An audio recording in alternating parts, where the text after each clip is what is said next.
कौन था वो? शुद्धोधन। तो शुद्धोधन ने वही सोचा जो हर बाप सोचता है। तो उसको लगता है कम उम्र में कर दो इसका ब्याह।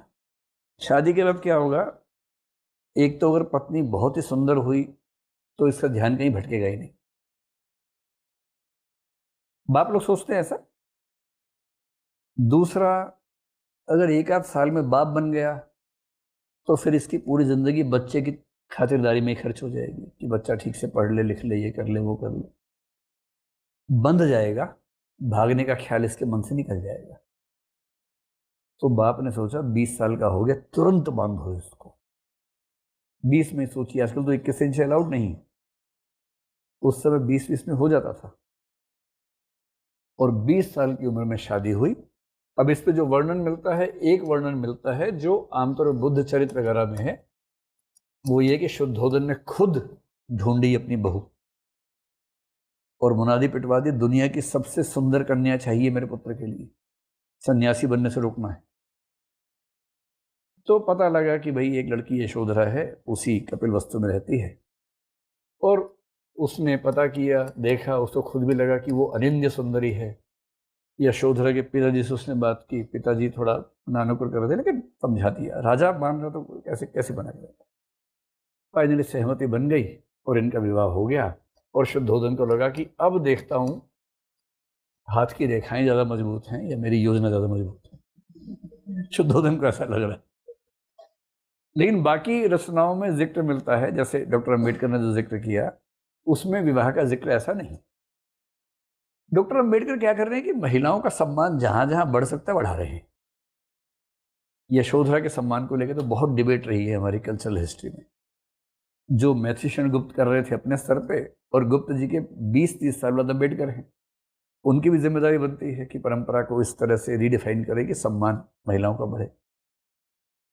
तो उसमें क्या है कि यशोधरा जब हो गई 16 वर्ष की, वो बहुत निष्णात थी कला में, संगीत में, सुंदर थी। तो उनके पिता को चिंता होनी शुरू हुई।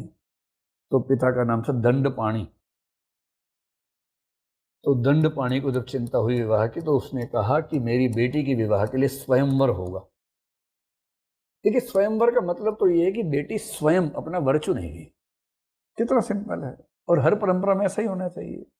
बेटे के लिए स्वयं वधु हो, बेटी के लिए स्वयंवर हो। बेटा अपनी वधु खुद चुन ले, बेटी अपना वर खुद चुन ले, है ना। और जो स्वयंवर होते थे उनमें कहीं कहीं व्यावहारिक रूप से ऐसा होता नहीं था, नाम स्वयंवर था, जैसे यहाँ हुआ। तो उसे सबको इनवाइट किया, जो जो युवक उसको पता लगे कपिल वस्तु में है इस समय शादी की उम्र में, सबको इनवाइट किया। सिद्धार्थ को भी इनवाइट किया। तो सिद्धार्थ का बहुत मन था नहीं, पर पेरेंट्स ने कहा अरे बेटा इनविटेशन आया, चले जाओ, थोड़ा लोगों की नज़र में रहोगे तो कोई ना कोई ऑप्शन बनेगा, जाना चाहिए। जैसे आप देखेंगे शादी ब्याह में दुल्हन से ज़्यादा उसकी सहेलियाँ तैयार रहती हैं। तो इसका कॉन्सेप्ट ये कि इसका तो हो गया, हमें लॉन्च होना है अभी। तो नहीं, ये बात केवल दुल्हन की सहेलियों पर नहीं, लड़के के दोस्तों पे भी लागू होती है। वो भी उतना ही सज धज के आते हैं, क्योंकि उन सबको पता है कि यही लॉन्चिंग पैड है, यही हमारी पिच यही हमें करना है। तो कहीं एक से बात निकलेगी, दूसरी शादी होगी, दूसरी में फिर बाकी सबके लिए बनेगा। यही होता है ना, कड़ी से कड़ी जुड़ती है। तो पेरेंट्स ने समझाया कि बेटा चले जाओ, क्या दिक्कत है सर, अरे बहुत होगा तो नहीं होगी तुमसे शादी, जाने में क्या दिक्कत है, अटेम्प्ट तो लो। मतलब आपकी भाषा में अटेम्प्ट है भाई, अटेम्प्ट है तो एग्जाम तो दो कम से कम, एग्जाम क्यों नहीं दोगे। तो खैर सिद्धार्थ वहां गया, बहुत मन से नहीं गया लेकिन हाँ गया। अब सिद्धार्थ देखने में इतना सुंदर था, इतना स्मार्ट, ज्ञान के मामले में, सैन्य विद्या के मामले में, हर चीज में इतना एक्सपर्ट, कि जैसे ही वो गया यशोधरा ने कहा फाइनल है, मैं सिद्धार्थ से ही। यशोधरा ने तुरंत कहा कि मैं सिद्धार्थ से शादी करूंगी, बात खत्म। अब बाकी सब जो आए थे उनको अपमान महसूस हुआ कि हम बुलाया क्यों था फिर भाई, ये तो मैच फिक्सिंग है, पहले से हमने तय कर रखा था। जब पहले से तय था तो हमें बुलाया क्यों आपने। अच्छा, दंडपाणि भी नाराज था इस बात से। दंडपाणि ने बेटी को सिखाया, देख बेटी, जितना मैं इस लड़के को जानता हूं ये ठीक नहीं है, ये खाली ध्यान करता रहता है, किस दिन साधु बन के भाग जाए। इसको भाला वाला चलाना आता है, चलाता नहीं है, लेकिन ये तुम्हारे लिए मुर्गा भी नहीं मार सकता है, ये बड़ा सात्विक प्रवृत्ति का है, किस दिन साधु बन के भाग जाएगा भरोसा नहीं है। मेरी बात मानो, पुनर्विचार करो। तो बेटी अड़ गई, बेटी ने हठ कर लिया कि भाई साधु प्रवृत्ति क्या है तो उसमें बुरी बात क्या है, रहना मुझे है तो आपको क्यों टेंशन हो रही है, मुझे साधु प्रवृत्ति से कोई दिक्कत नहीं है। तो दंडपाणि चुप हो गया। इतने में बाकी जो उम्मीदवार आए थे, युवक आए थे, उन्होंने विद्रोह कर दिया कि भाई बुलाया है, कुछ तो सम्मान हमारा भी होना चाहिए, कोई परीक्षा तो लो कम से कम। तो इसने कहा जब मुझे पसंद सिद्धार्थ है, परीक्षा किस बात की, बट नहीं परीक्षा लेने का रिवाज है। तो अंत में हुआ कि ठीक है परीक्षा लेंगे भाई। तो परीक्षा में कुछ परीक्षाएं तय की गई, भाई ये तीर चलाना है, वो निशाना लगाना है, ये सब जो होती है परीक्षाएं, उन परीक्षाओं में कौन जीतेगा, क्योंकि सबसे बड़ा एक्सपर्ट वही था, उसकी सैन्य विद्या बड़ी कुशल विद्या थी। तो परीक्षा में ही अंत में सिद्धार्थ ही जीता और बाकी लोग मुंह लटका के वापस चले गए, क्योंकि दाल इस तरह से भी नहीं गल पाई। दंडपाणि भी छोटा चेहरा लेके मजबूर हो गया और अंत में यशोधरा और सिद्धार्थ का विवाह हुआ। सिद्धार्थ की उम्र थी 20 साल, यशोधरा की उम्र थी 16 साल। क्योंकि बाद में इनकी उम्र का अंतर 2 साल रह जाता है, तो मुझे थोड़ा सा डाउट होता है कि लिखने में कहीं कहीं कुछ मिस्टेक है, क्योंकि उस समय 16 और 20 का जिक्र आता है। जब मृत्यु हुई है तो उस साल 78 और 80 का जिक्र आता है, और मृत्यु एक ही साल में हुई, कहीं कहीं ऐसा जिक्र आता है। कहीं कहीं तो ये है कि यशोधरा बुद्ध के बाद मृत्यु हुई। अंबेडकर जी के हिसाब से दोनों की मृत्यु एक ही साल में हुई, और यशोधरा ने बुद्ध को आगे बताया कि आज मेरे जीवन का आखिरी दिन है, जिसके 1-2 महीने बाद बुद्ध की मृत्यु हुई। तो वो 1-2 साल का अंतर रहता है, लेकिन मोटे तौर पर आप 16-20 मान के चलिए। इनकी शादी हो गई। शुद्धोधन को लगा था बस शादी हो गई है, बच्चा बंध गया, बस एक इसका इसका बच्चा और हो जाए तो जिंदगी भर हिलेगा नहीं। पर इनका जो पुत्र हुआ वो हुआ जब सिद्धार्थ की उम्र थी 28 साल, 8 साल बाद। और 28 की उम्र में जो पुत्र हुआ उसका नाम था राहुल। इतना लंबा गैप क्यों हुआ होगा, इसके पीछे बहुत ठोस व्याख्याएं नहीं मिलती हैं, लेकिन कुछ लोग ऐसा मानते हैं कि शायद बुद्ध का असमंजस, ये असमंजस कि मैं परिवार वाले जीवन के लिए उपयुक्त हूं भी या नहीं, उस रास्ते पे आगे बढ़ना ठीक होगा भी या नहीं, जो जिम्मेदारियां हैं मैं उन्हीं में असहज महसूस करता हूं, जिम्मेदारियों को और बढ़ा लूं क्योंकि कल को बच्चा होगा, मेरी जिम्मेदारी उसके प्रति बन जाएगी। तो ये जो गृहस्थ से बाहर निकलने का भाव आता है, संन्यास का भाव आता है, मेरे लिए और मुश्किल हो जाएगा। तो कुछ लोग मानते हैं कि शायद इसके पीछे एक कारण रहा हो कि थोड़ा सा उनके मन में भय था कि क्या करें। अब 20 से 28 के बीच में शुद्धोधन की चिंता खत्म नहीं हो रही है, बच्चा तो हुआ नहीं, पत्नी सुंदर है, साथ में है, वो सब ठीक है, लेकिन ऐसा होता है कि एक समय तक साथ रहने के बाद वो जिज्ञासा, वो उत्सुकता, वो प्रेम, वो लगाव आमतौर पर नहीं रहता है। तो बाप को चिंता ये कहीं संन्यास न ले ले। तो बाप हर तरह के सुकर्म कुकर्म कर रहा है कि बच्चा मेरा संन्यास ना ले। उसने अपने प्रधानमंत्री से कहा, प्रधानमंत्री या राजपुरोहित, उसका नाम कहीं कहीं उदाई, कहीं कहीं उदयीन आता है, कहीं इसको पुरोहित बोलते हैं, कहीं राजपुरोहित बोलते हैं, कहीं मंत्री बोलते हैं, कहीं प्रधानमंत्री बोलते हैं, तो इस तरह से नाम चलता रहता है। उदाई से विमर्श किया कि भाई संन्यास से रोको, इसको कैसे रोकें। तो दोनों ने मिलकर क्या किया, 3 महल बनवा दिए सिद्धार्थ के लिए। एक महल गर्मियों के लिए, एक सर्दियों के लिए, और एक वर्षा ऋतु के लिए। अब बताओ किसी का आध्यात्मिक मनोज को ये सब आप देंगे, उससे रुकेगा वो? साधु टाइप का आदमी है, आप कह रहे कि हम तुम्हारे लिए केल्विन क्लीन की जीन्स लाए हैं और कहेगा उसको आग लगा दो यार, उसे क्या उस सब में सुख मिलेगा भाई? उसको ये सब नहीं अच्छा लगता, सामान्य जीवन अच्छा लगता है। तो ये कुछ कुछ वैसा हो रहा है। तो 3 महल बनवा दिए, तीनों महल में दुनिया भर का तामझाम, ये वाले पर्दे, वो वाली ठंडक, वो वाला इत्र, वो वाला हवा, ये सब करवा दिया है। और बच्चे का मुंह वैसा का वैसा, खुशी नहीं आ रही चेहरे पे। फिर बाप को लगा कि अंत में एक ही उपाय होता है, एक अंतःपुर बनवाया। अंतःपुर का मतलब होता है राजाओं के घरों में वो इलाका जहां बहुत सारी सुंदर स्त्रियां रखी जाती हैं, ताकि राजा जी का मन लगा रहे, सन्यासी ना हो जाए। और पूरे कपिल वस्तु में जो सबसे सुंदर युवतियां थी उन सबको नौकरी पे लाया गया यहाँ पर।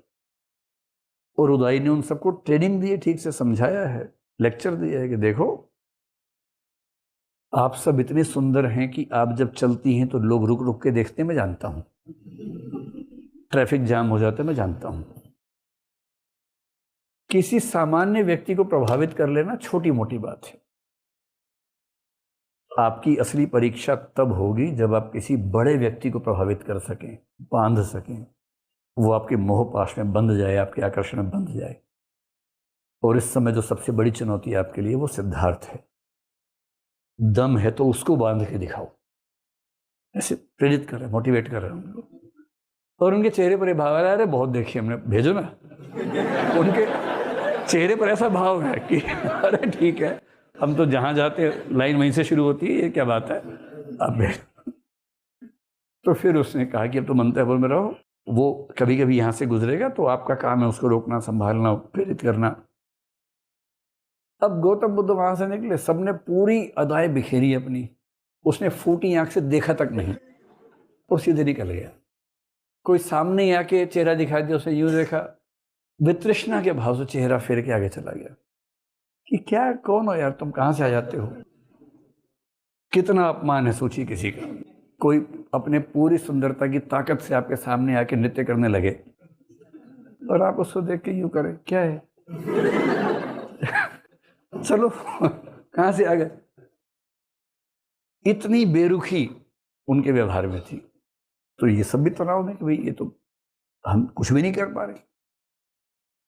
फिर उदाई ने क्या किया, शुद्धोधन बोला, भाई देखो मेरा बेटा है, मैं तो कैसे ही सब समझाऊंगा, तुम उससे दोस्त बन के समझाओ। उदाई उसके पास गया, बोले तुम्हारे पिताजी ने मुझे तुम्हारे सुहृद पद पर नियुक्त किया। सुहृद का मतलब होता है दोस्त, मित्र। एक पद होता है, चाणक्य के थियरी में भी सुहृद एक पद का नाम है। और मेरा काम है आपको वो सब सलाह देना जो एक मित्र के रूप में दी जाती है भावी राजा को। तो मैं आपसे कहना चाह रहा हूं, आप ये मत सोचिए कि आपका विवाह हो गया है, किसी और स्त्री के साथ आप होंगे तो अनैतिक होगा। ये सब राजाओं पर लागू नहीं होता है। और वैसे भी आपको जितना तनाव जीवन में झेलना है राजा बनने के बाद, उसके लिए बहुत जरूरी है कि आपके जीवन में इतना रोमांच हो, आनंद हो। तो इसको अनैतिक नैतिक मत समझिए। तो गौतम बुद्ध ने कहा, आपको क्यों लगा कि मैं सोच रहा हूं? बोले, मैं आपसे कह रहा हूं कि आप मैत्री भाव से उनसे दोस्ती कीजिए। संकोच खत्म होता है। कल को आपको अंतर्राष्ट्रीय वार्ताएं करनी होंगी तो ये सब चीजें होने से संकोच कम होगा, आप किसी से बात कर पाएंगे। उसने कहा, आप नहीं समझ रहे, जो सुंदरता आप दिखा रहे हैं मुझे उस सुंदरता में अनित्यता नजर आती है कि ये 2 दिन की सुंदरता है। इस 2 दिन की सुंदरता के मोह में पड़कर मैं अपना जीवन खराब करूं, मेरे अंदर से भाव ही नहीं आता है।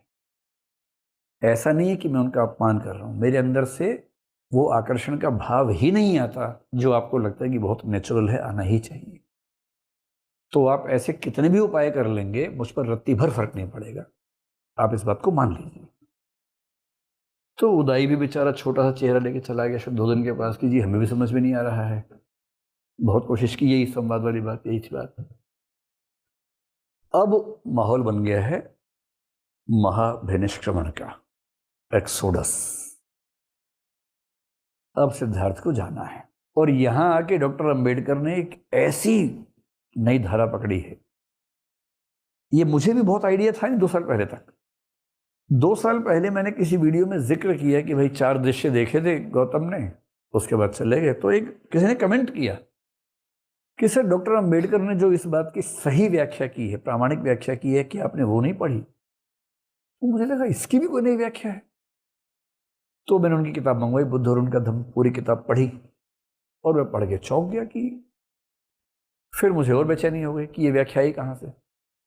तो उन्होंने क्या क्या पढ़ा था वो किताबें मंगवा के पढ़ी और तब जाके समझ में आया कि व्याख्याएं इतिहास में, धर्म के इतिहास में कैसे होती हैं। आपको बड़ा आनंद आएगा समझने में कि एक ही बात को देखने के 2 नजरिए क्या हो सकते हैं।